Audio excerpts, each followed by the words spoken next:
¿Cómo están, amigos de nuestra comunidad Seulver? Estamos en un episodio más de su podcast, La Voz del Derecho.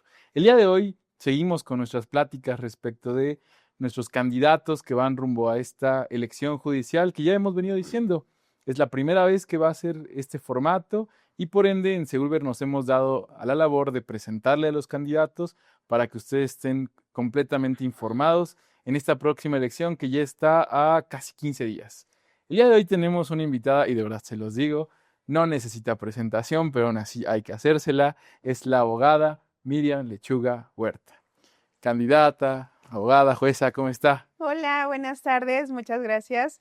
Muchas gracias, Francisco, por la invitación. Muchas gracias a Seulver. Un honor estar aquí, compartir, por supuesto, con sus suscriptores, con sus, quienes nos ven, con quienes podemos interactuar. Es un gusto, es un honor. Muchas gracias. No, de verdad, le reitero, muchas gracias por haber aceptado la invitación. Sabemos que ahorita está completamente rebasada con el tema de su trabajo, de la candidatura, de sus labores en la casa que nos decía hace un momento, y pues gracias por darse la oportunidad de oro, ¿no?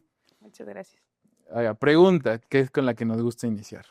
Okay. ¿Cuál es su opinión, cuál es su perspectiva respecto de esta reforma? ¿Qué es lo que ha implicado? Un cambio total. Y creo que estamos primero ante la primera fase, la primera etapa. Estamos siendo testigos de este proceso democrático histórico en donde ahora nos toca a todos como ciudadanos mexicanos pues ejercer el voto, votar y elegir a nuestros jueces y magistrados, a nuestros impartidores de justicia. Eh, Efectivamente, con anterioridad, bueno, se venía eligiendo, se venían nombrando más bien a los jueces y magistrados de tanto del Poder Judicial local como del Poder Judicial federal, pues a través de exámenes de oposición, concursos y bueno, previendo todo el tema académico, fueran unos perfiles completos y eso considero estaba bien. Efectivamente, considero necesitábamos mejora, necesitábamos un cambio, pero bueno, lo cierto es que estamos ante una realidad, es decir, no estoy en contra de los exámenes de oposición, es más, efectivamente, yo tengo el nombramiento de jueza de oralidad penal y ejecución en el Estado, y para llegar a ello, ahí en mayo del 2019, pues también pasé al menos por 3 exámenes de oposición, digo, 3 fases para ese examen para obtener el nombramiento de jueza. Creo que es una buena medida. Sin embargo, bueno, a partir de esta reforma de septiembre del año pasado, pues lo cierto es que está vigente, es derecho positivo y también nos tenemos que acoplar. Yo como jueza de entrada, pues aprovecho este proceso, por supuesto, para tener el aprendizaje. Todo el tema electoral es diferente porque, bueno, no somos políticos, nosotros los candidatos, aquellos quienes tenemos perfil jurisdiccional, me refiero a quienes venimos de una carrera judicial, de quienes ya tenemos tiempo siendo impartidores de justicia, ¿no? En mi caso, 20 años, ya casi 21 años, este año los cumplo. Y bueno, también hay que adaptarnos, hay que aprender, estar pendientes de los lineamientos del Instituto Nacional Electoral y pues a darle, ¿no? Tenemos 2 opciones. Tenemos la opción pues de inconformarnos y de incluso a negarnos a participar y es válido, es respetable. En mi caso, mi decisión es adaptarme, es sumarme y también pues participar en este proceso. Si cuento con el voto de confianza de la sociedad, de los ciudadanos, pues agradecida estaré y no defraudaré a ninguna persona, por supuesto, pero también aquí estamos. ¿Sabe? Yo los veo y a ustedes que ya son jueces, que ya llegaron, que pasaron su examen de oposición y que ahora enfrentan este cambio, y yo sí veo mucha vocación. O sea, porque es el decir, es el lugar en el que yo quiero estar, ¿no? Porque ha sido mi objetivo dice que llevo 21 años en Es mi esto. proyecto de vida. Efectivamente, ese es el punto en todos estos años, lo que más me ha caracterizado y ahora tengo esa perspectiva. Ahora yo misma lo veo y lo acepto. Tengo esa vocación de servicio y esa vocación se me ha dado, se me ha proyectado en todos los puestos que he estado, porque pues yo empecé de menos a más en el Poder Judicial, que he tenido varios cargos y bueno, de eso he percibido. Tengo esa vocación de servicio, es mi proyecto de vida y por eso yo intento participar, por eso estoy participando. Claro que no me cierro, o sea, en algún momento si yo no logro quedar como jueza, incluso en esta etapa, en el 2027, porque te decía, es la primera fase, es solo el inicio, la primera parte de la renovación del Poder Judicial Federal. En 2027 viene la segunda parte y El pueblo también. sí, exactamente. La reestructuración total al 100% en 2027 del Poder Judicial del Estado, en donde yo actualmente estoy integrada, porque tengo efectivamente ese nombramiento. Actualmente estoy en licencia, pero sí tengo mi nombramiento de jueza de oralidad penal y ejecución del Estado, y pues bueno, dispuesta también en su momento, si es necesario, a participar. ¿Por qué? Porque efectivamente es esa vocación, es mi proyecto de vida, y te digo, o sea, no, tampoco me cierro si es que no se puede, pues a darle, ¿no? Al final del día, pues estos 21 años en la rama del derecho penal, en la rama del derecho que te diré actualmente, estoy fungiendo en el Consejo de la Judicatura y estoy conociendo incluso de otras materias, de materia familiar, oralidad familiar, materia civil, laboral, también yo estoy aprendiendo y bueno, es siempre, todos los días se aprende algo nuevo y también eso es muy bueno. Y cuéntenos, ¿con quién estamos? Porque digo, ya sé que no necesita presentación, pero ¿y a qué es lo que aspira? Bueno, yo, te decía, empecé hace casi 21 años en el Poder Judicial local. Ya fui escribiente, diligenciaria, oficial mayor, secretaria de acuerdo, secretaria de estudio y cuenta también de sala penal. Estuve como agente del Ministerio Público en la Fiscalía, también poco? mediante examen de oposición, sí, así es. Y también por examen de oposición, jueza de oralidad penal y ejecución. Estuve fungiendo 5 años aproximadamente, porque el último año he estado en el Consejo de la Judicatura, también con mucho aprendizaje, todo muy bueno. Pero, bueno, aspiro a ser magistrada de circuito en materia penal, pues en el estado de Puebla. ¿Por qué? Porque todos estos 20 años de carrera judicial los he enfocado en la materia penal y considero que al tener todas estas perspectivas en diferentes puntos, ¿no? Tanto de fiscalía, en segunda instancia, conociendo de apelaciones, tanto del sistema, lo que es el que era, ahora conocemos comúnmente como el tradicional, oralidad también, fui parte de una sala unitaria, de una sala colegiada, también enfocada en el sistema penal acusatorio. Como agente del Ministerio Público, de hecho, fui de la primera generación de agentes del Ministerio Público especializados en el sistema En el acusatorio. 2012. Exactamente, en el 2012. Y sí, vaya, esta perspectiva es lo que me da las herramientas para pretender cubrir un cargo de esta investidura, Claro. que es como tal, vaya, un ¿Qué es el siguiente nivel. paso aparte, no? Claro, O sea, claro. después de juez debe Sí, ser claro. magistrado. Y bueno, en esto que usted me dice de la reforma, ¿no? Nosotros, yo veo muy claro, ¿no? Que parte de los motivos de la reforma, y lo vengo insistiendo mucho, es que nos acusan de este distanciamiento, ¿no? Distanciamiento entre sociedad y justicia. Dicen, hay una brecha. Y así lo plantea la propia reforma al inicio en sus primeras páginas. ¿Qué tema cree que está pendiente, digamos, en donde deberíamos de enfocarnos, poner un poco más de atención, poner la lupa? Ok. Bueno, empezaré señalando efectivamente esta brecha que se ha generado entre el órgano jurisdiccional, hablo de jueces y magistrados, en relación a la sociedad. ¿Qué pasa?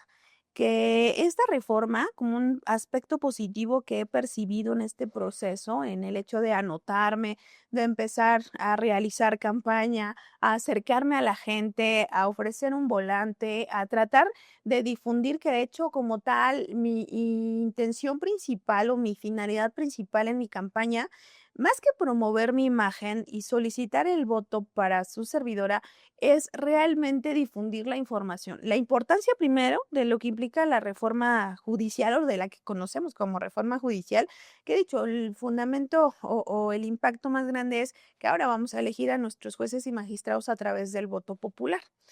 Pero además, lo positivo que me ha dado es que al acudir con la gente, a los municipios incluso, y ofrecer o difundir esta información, me ha permitido eso, tener esa cercanía con la gente, el poder explicarles la importancia de este proceso, de ejercer el voto, de ejercer ese derecho, ¿no? De ahora vamos o podemos más bien elegir a nuestros jueces y magistrados. Y creo que eso es bueno. ¿Por qué? Porque he conocido a muchas personas que están abiertas, tienen la apertura, se dan el tiempo incluso de preguntarte qué es, en qué consiste, cómo puedo votar, y eso es muy, muy padre, muy interesante, pero también creo que es muy enriquecedor escuchar a las personas con un pensamiento crítico, que dicen de entrada, yo no estoy de acuerdo con esta reforma.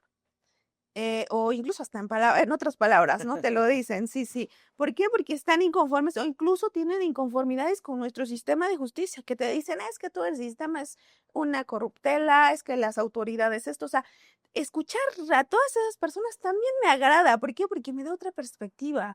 Eh, yo dentro de mis labores, en mis funciones como jueza, como funcionaria, como servidora pública, en la impartición de justicia que he estado todos estos años, pues siempre he tratado de darle mucha importancia a esa perspectiva social, a ese humanismo. Por eso es mi lema, el de tener una justicia humana o más humana. ¿Por qué? Porque la oportunidad que nos da el sistema penal acusatorio de escuchar a las partes, de estar frente a, en atención a la inmediación, bueno, efectivamente nos permite estar presente a la víctima, escucharla. Cuando es pertinente, claro, al acusado. Obviamente todos estos y cuidando las formalidades y la salvaguarda de sus derechos humanos en un plano de igualdad. Pero eso te da la cercanía, eso te permite precisamente no ver el asunto como un número, como un expediente, como un grupo de papeles, sino como personas. Estás ahí y te da esa sensibilidad con las partes. A eso me refiero ahora con acercarme a la gente, a aquella gente que no es una parte o que no es parte dentro de algún procedimiento que yo estoy conociendo, sino como escuchar una percepción o un criterio, un pensamiento crítico o una inconformidad o una queja en relación a cualquier autoridad, porque sí, pagamos los platos de aquel que nos dice, es que yo tengo un asunto de hace 20 años, una sucesión que no me ha sido resuelta. Sí, sí, sí. Pero me gusta, por ejemplo, escuchar, que incluso sí, sí he tenido vaya, me encanta esa parte porque hay veces que quieren también ser escuchados. Y ahorita para eso estamos, para eso nos estamos alquilando, ¿no? Sí. A eso nos estamos dedicando, esa es la finalidad como tal, pues hacerles el conocimiento qué hacemos los jueces, qué hacen los magistrados, para qué nos estamos nosotros pues promoviendo, estamos promoviendo ese voto, cuál es la importancia de, si podemos hacer o cambiarles esa perspectiva, me doy por bien servida, yo ya gané con eso, y si no, pues es respetable, ¿no? Al final del día, yo, por ejemplo, también voy a votar, está bien complicado el estar comparando los perfiles, porque es mucha tarea, somos muchos, honestamente. Entonces, también estar viendo todo eso, bueno, es complicado, pero yo espero que de alguna manera pueda convencer a aquellos con los que he podido tener contacto, porque tomando en cuenta que esta elección es estatal, está también difícil llegar a muchos lugares. Y lo cierto es que al ser un proceso nuevo, novedoso, pues no hay mucha difusión. Ahora, por lo que hace a la pregunta que me realizabas, ¿cuál es la mejora que pudiéramos realizar en relación al sistema de justicia penal? Yo lo que veo, tristemente, pues es una situación que estamos padeciendo en específico las mujeres incluso, vaya, con independencia de edades, pero sí me preocupan mucho. Yo como mamá, como hija, como tía, como hermana, o sea, me preocupa mucho la situación en relación al riesgo que tenemos las mujeres a ser violentadas. ¿Cuál sería la finalidad? Digo, ya está la ley general de un acceso a las mujeres a una vida libre de violencia. ¿Cuál es la realidad? Que ahora nuestras niñas, nuestras jovencitas no pueden salir solas a la tienda. Digo, tengo una niña de 9 años, tengo una sobrina de 18. De verdad es bien complicado, es preocupante que salgan a la tienda, yo me acuerdo cuando era niña, pues salía a jugar, ¿no? No pasaba nada. Y no pas y tenías ese lujo. Ahora, bueno, lo percibo como un lujo porque nuestras jovencitas, nuestras niñas no pueden hacer lo mismo. ¿Qué es lo que vemos? Que si una niña sale a la papelería, de repente ya, vaya, termina en feminicidio, alguna violentación, están muy expuestas. Entonces, creo que sí tenemos que hacer énfasis en en ese tipo de temas, resaltar la obligación de las autoridades, de los órganos jurisdiccionales en resolver con perspectiva de género, en atención a las circunstancias en que está tanto una víctima o incluso cuando también es victimaria, eso es importante, pero además tomar en consideración que la violencia no solo se da física, sino o bien de forma material, o incluso efectuar un daño material, sino también, por ejemplo, ahora estamos viendo la violencia digital, que además es un punto bien importante porque se normaliza. Y estamos hablando de estratos desde niños, niñas, jovencitos o adolescentes, y bueno, también adultos jóvenes o ya mayores, ¿no? ¿Y qué rubros, cómo podemos entender esta parte de la violencia digital? Digo, como dicen, no hay muchos tipos de violencia ahí que tenemos regulados, pero esta parte de la violencia digital, ¿cómo está su regulación actualmente? Claro, mira, bueno, está establecida tipos de acoso para una persona, e incluso con independencia del sexo, por supuesto. Resalto el tema de las mujeres, porque bueno, hay la cuestión de la disparidad de la perspectiva de género, y digo, estamos hablando de una perspectiva de género en relación a grupos vulnerables como mujeres, niños, niñas y adolescentes, personas de la tercera edad o con alguna discapacidad o incluso parte de algún grupo, ¿no?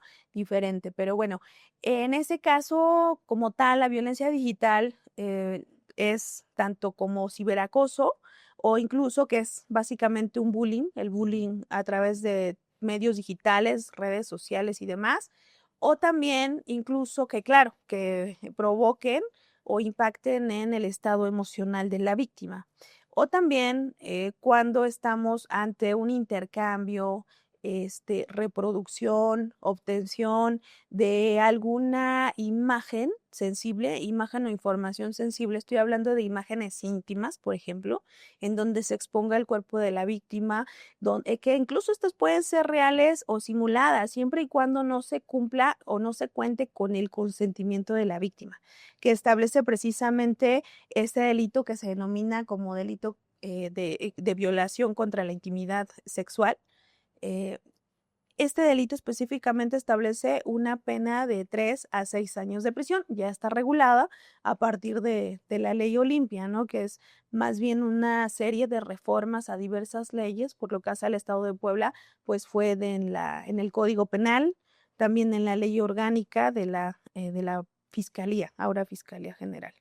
Que además, lo decíamos, ¿no? Antes de iniciar el programa, se potencializa con el uso de redes sociales, se potencializa con el uso de inteligencia artificial, ¿no? O sea, yo puedo tomar una imagen sacada de Facebook, Twitter, Instagram, TikTok, y ya la podemos modificar, la podemos alterar, ¿no? O sea, sí el riesgo es, o sea, junto con el aumento de la tecnología de la información, se aumenta también el riesgo de estas variantes.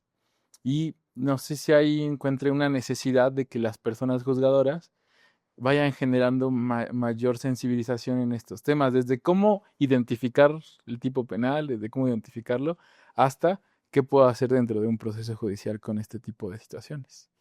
Claro, absolutamente se requiere sensibilización no solo de las autoridades, considero, sino también sensibilización de nosotros, padres de familia, de los mismos niños, niñas, adolescentes, de las personas en general, porque lo que veo como una constante es la normalización de estas conductas que se consideran normales, no pasa nada. El hecho de que incluso en las escuelas ya actualmente se circulan ciertas imágenes, ciertos mensajes, imágenes, como decíamos, ahora las puedes alterar con las nuevas tecnologías, con la inteligencia artificial, con las imágenes, efectivamente colocas la carita de una persona, de una niña, niño, adolescente en un cuerpo desnudo, por ejemplo, y se empieza a circular, ahí ya se verifica esta conducta penalmente relevante.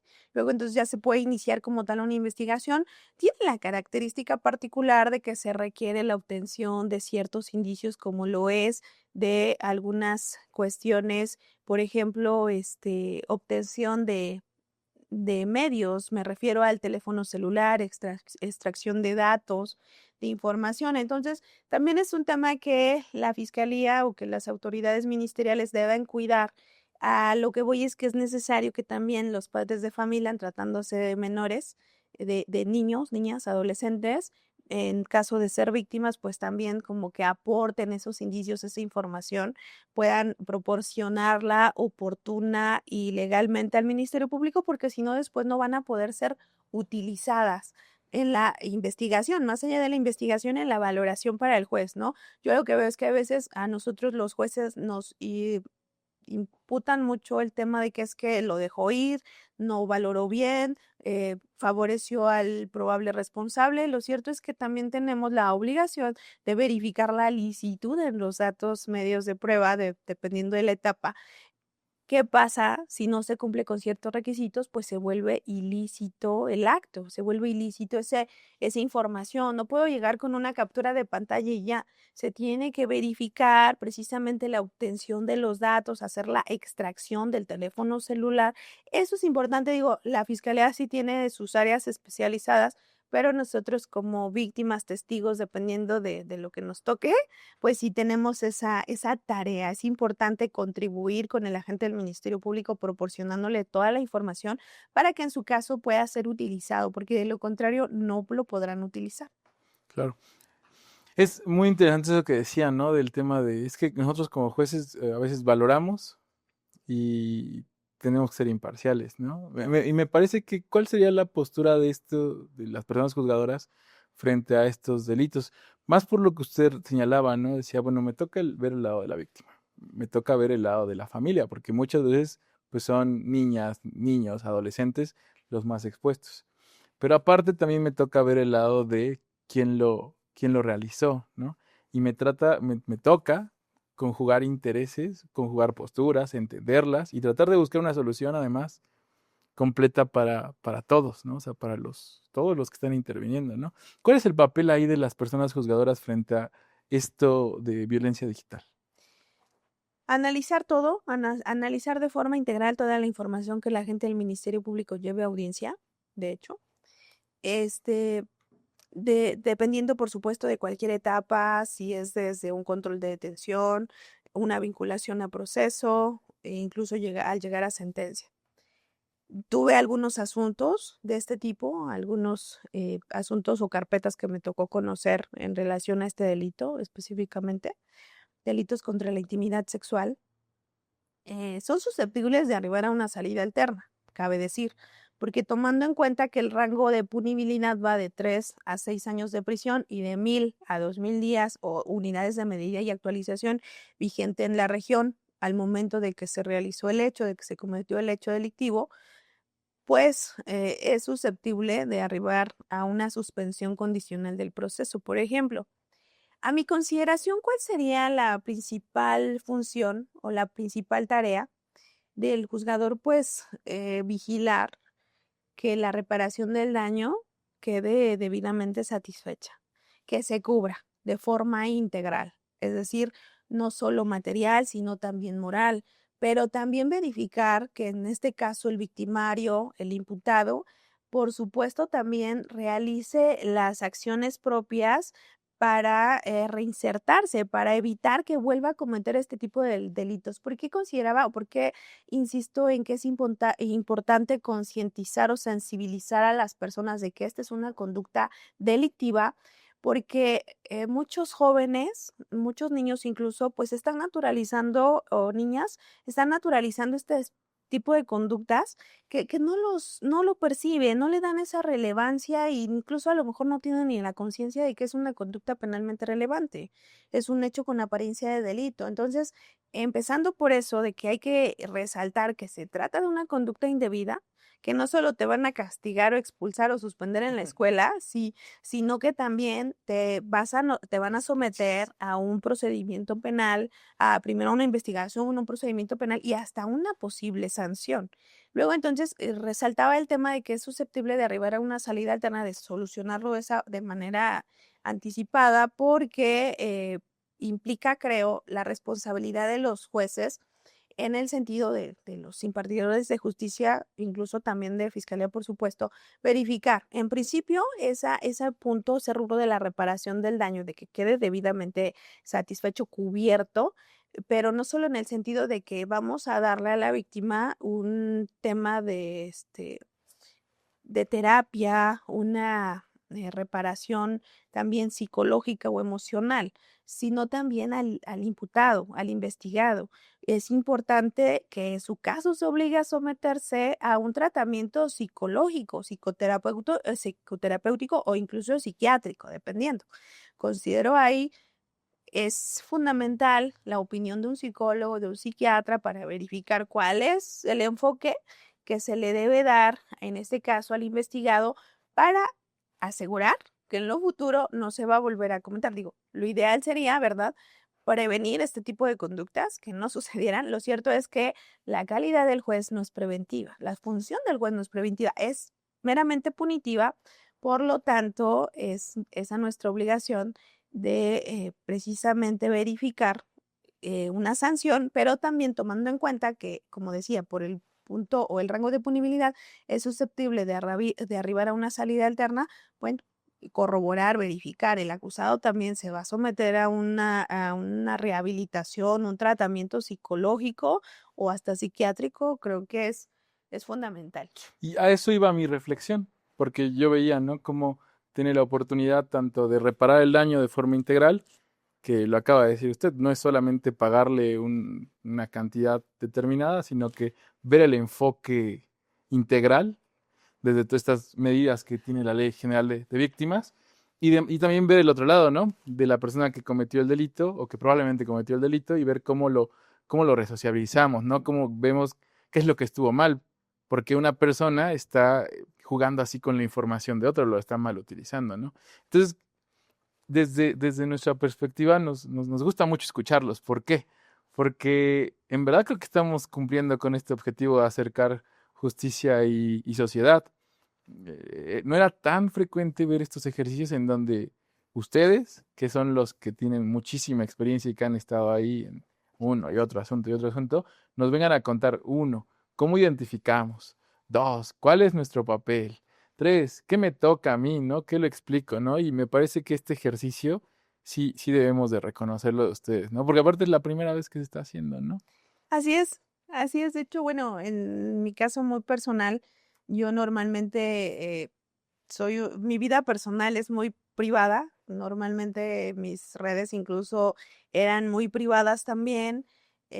Y bueno, yo a duras penas con mi ejercicio tanto de funcionaria o en ese caso jueza y mamá, pues ya no me permitía hacer incluso estos ejercicios, ¿no? El acercarme, el venir a proyectarme, tanto acá como he tenido oportunidad también de participar en algunas ponencias, tener algunas participaciones, y hasta me gusta. Ya Yo me quiero gustó, dejarlo. ya quiero dar clases, ya quiero Ah, bueno, le anotamos ahorita participar. en ese. Es más, si tú me invitas a la otra, pues hablamos de otro tema y me encanta. La verdad es que es un aspecto que no había descubierto, el ser, a lo mejor, poder realizar algún video informativo, realizar este ejercicio que se me hace muy bueno. Digo, es muy bueno ustedes como escuela, como institución. Creo que es muy admirable que realicen este tipo de ejercicios para precisamente informar a la gente, porque como decía, el tema de este proceso democrático no está siendo, o bueno, no ha tenido la difusión que debería. Entiendo que salió básicamente, su nombre lo dice, elecciones extraordinarias, no estaban previstas, todo ha surgido muy rápido, incluso cabe señalar que los lineamientos del INE se van adecuando de manera constante, se van actualizando y que todos, bueno, tenemos la obligación de estar bien pendientes de todo lo que se va generando por parte del Instituto Nacional Electoral. Pero vaya, este tipo de ejercicios es bastante bueno. Y es que hasta estamos cambiando el lenguaje. En esta plática que hemos tenido, yo no he escuchado ni un solo artículo.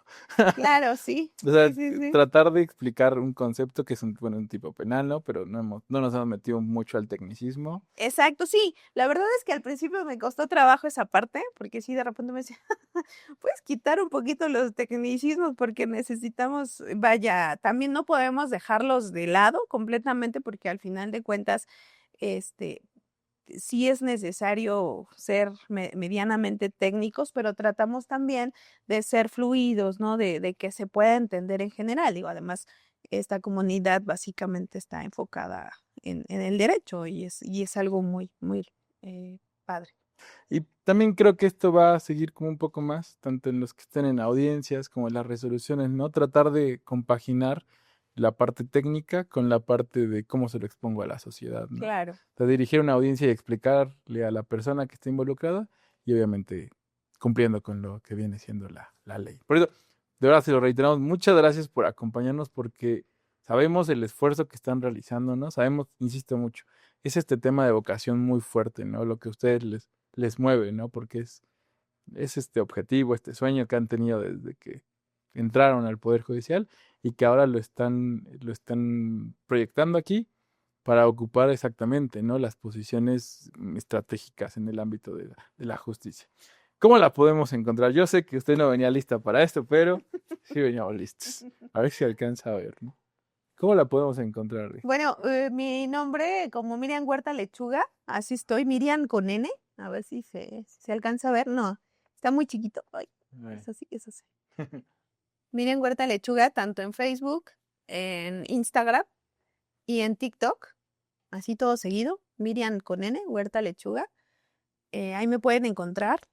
También, bueno, en el apartado Conóceles, en el del INE, también está como tal en mi historia curricular, mi trayectoria. Y bueno, también agradecerte mucho, agradecer a la institución Seulver por esta invitación y los invito a votar este 1 de junio con el número 07 en la boleta rosa. Pero no se nos vaya, cuéntenos cómo votar, porque todavía nos surgen dudas ahí. Claro, es una dinámica un poco complicada, cabe señalar. Esta elección extraordinaria carece de fotografías, de imágenes de partidos políticos. Resalto que todos los candidatos tenemos la prohibición de tener ningún nexo, colaboración o aportación de cualquier partido político, incluso recibir ningún presupuesto o ayuda económica o en especie de ninguna persona. Únicamente podemos hacer campaña a través de nuestro salario o de nuestro patrimonio real. Bueno, de entrada nos van a dar 6 boletas más o menos como esta, si se logra ver. Son de colores las boletas, la amarilla es la de jueces, la rosa es la de magistrados de circuito, la morada es de ministros, la verde es la del Tribunal de Disciplina Judicial, la azul y la naranja son de los magistrados que integrarán el Tribunal Federal Electoral. En mi caso, o bueno, es más, en todas las boletas vienen puros nombres, 2 filas, la de la derecha es la de mujeres, la de la izquierda es la de hombres. Cada candidato estamos identificados con un número y que vienen de forma progresiva, del 1 hasta el que termine. Mi número en particular es el 07. ¿Cómo podemos votar por nuestros candidatos en general que hayamos elegido? Poniendo el número en uno de los recuadros que vienen en la parte superior de la boleta. Así ya realizamos o ejercemos nuestro voto. Entonces, nosotros queremos votar por usted, la buscamos en boleta rosa, Así es, magistrado, Lechuga. lechuga, eso es para que no se les olvide, No hay otro apellido Lechuga, vengo en el número 07. y ponemos el 7, Sí. bueno, para que no se les olvide de que ese es. Sí, bueno, en la boleta rosa no viene otro apellido Lechuga, no he visto en los otros, pero sí también estoy haciendo mi propio ejercicio, la comparativa de por qué candidatos yo también voy a votar. Cabe señalar que por cuestiones de logística y presupuesto, el Instituto Nacional Electoral dividió al Estado, porque como decía, estas elecciones son estatales para el sexto circuito. Entonces, dividió al Estado en 2 áreas, en el área Distrito 01, que es el lado norte del Estado, y el Distrito 2, el lado sur del Estado. A mí me toca el Distrito 2, que está conformado, entre otros municipios, por Atlisco, Huejotzingo, San Martín Texmelucan, Izúcar de Matamoros, Moyotzingo, Cuautlancingo, San Andrés Cholula, San Pedro Cholula, Coronango, Tehuacán, Ajalpan, Tlacotepec de Benito Juárez, Huaquechula, también las colonias del sur de la ciudad de Puebla, por ejemplo, Balcones del Sur, también Angelópolis, em, San Bartolo, San Ramón, todas las del sur, básicamente, incluso del Carmen, por ejemplo, todas las colonias que están más o menos enfocadas del lado sur, no específicamente en el sur, del lado sur, son las colonias en donde yo aparezco en esa boleta. Ok. Y ya después regresará acá como magistrada. Primero Dios. Bueno, pues le reiteramos, muchas gracias por estar con nosotros, por participar en estos programas que están teniendo por objeto esto, ¿no? Que conozcamos este ejercicio, que los conozcamos a ustedes y que tengamos un voto informado, ¿no? Porque al final de cuentas, esta transformación le tocó a nuestra generación y tenemos que hacerlo lo mejor posible, ¿no? Por mejorar ámbitos, insisto mucho, sociedad y justicia, ¿no? Nos toca hacer ese match. Pues, Así es. Pesa, muchas gracias de verdad por No, al que sea contrario, la muchas primera de varias. gracias. Por favor, con gusto voy a regresar. Bueno, pues amigos de nuestra comunidad Silver, les agradecemos mucho estar con nosotros una vez más. Nos vemos en otro episodio de La Voz del Derecho.